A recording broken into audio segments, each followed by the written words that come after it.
Morning students, ये कक्षा 8वीं की किताब है सागरिका हिंदी पाठमाला। पहली कक्षा में मैंने आप लोगों को वरदान कविता पढ़ाई थी, जो आप लोगों को समझ में आया होगा। अभी मैं पार्ट 2 पंचलाइट पढ़ाने जा रही हूँ। ये पार्ट जो है बहुत ही लंबी है, मैं इसको शॉर्ट में आप लोगों को बता रही हूँ। तो ये पाठ के लेखक जो है, कहानीकारक है फणेश्वर नाथ रेणु।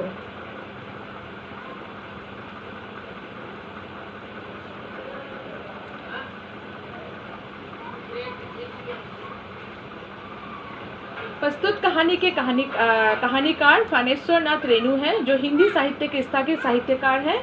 इस कहानी में लेखक गांव की जाति व्यवस्था तथा ग्रामवासियों के सरल हृदय को प्रभावशाली ढंग से प्रस्तुत किया है। इस गांव में सब मिलाकर 8 पंचायत हैं। आप लोगों को पता ही होगा कि हर गांव में एक पंचायत होता है, उसी को लेकर के इस पाठ में बताया गया है।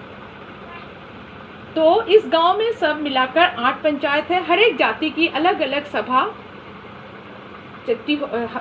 सभापति होती है। सभी पंचायतों में दरी, जांजिम, सतरंजी और पेट्रोमैक्स होता है। पेट्रोमैक्स जिसे गांव वाले पंचलाइट कहते हैं। क्योंकि गांव में हर जाति के लोग विभाग किया जाता, भिन्न अपने अपने जाति के लोग अपने अपने गांव में अपने खुद का एक पंचायत बनाते हैं।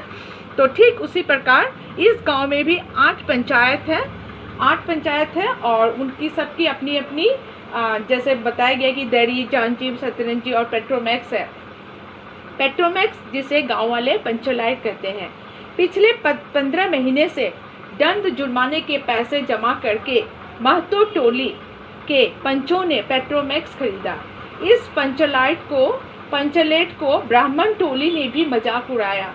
जब पंचलेट आया तो टोली के लोगों ने, जिसमें मर्द, बच्चे, औरत सभी शामिल थे, सभी ने पंचलाइट को घेर लिया और गांव के लोग ऐसा कर रहे थे मानो खजाना मिल गया हो।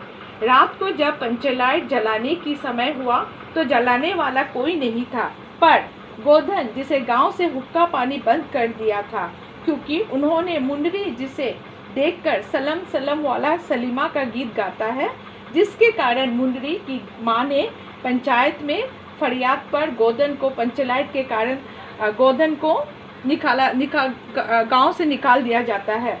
पर पंचलाइट के कारण गोधन का सब कुछ माफ हो जाता है। तो इसमें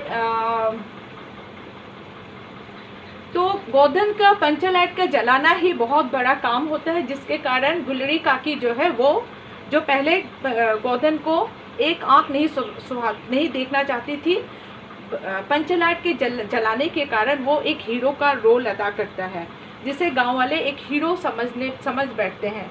और वही गुलरी काकी उन्हें अपने घर पर खाना के लिए बुलाती है। उन्होंने जो गाना गाया था वो सब कुछ उनको माफ़ हो जाता है और कीर्तन के लोग जो हैं वो सारी रात कीर्तन गाते हैं। ये सभी चीज़ इस पाठ में बताया गया है। तो ये बहुत ही रोमांचक कहानी है। अगर ये कक्षा में होता तो शायद और भी मज़ा आता, लेकिन क्या करें, कोविड-19 के कारण आप लोगों को ऑनलाइन ही पढ़ाया जा रहा है, तो आप इसमें ही खुश हो जाइए। धन्यवाद।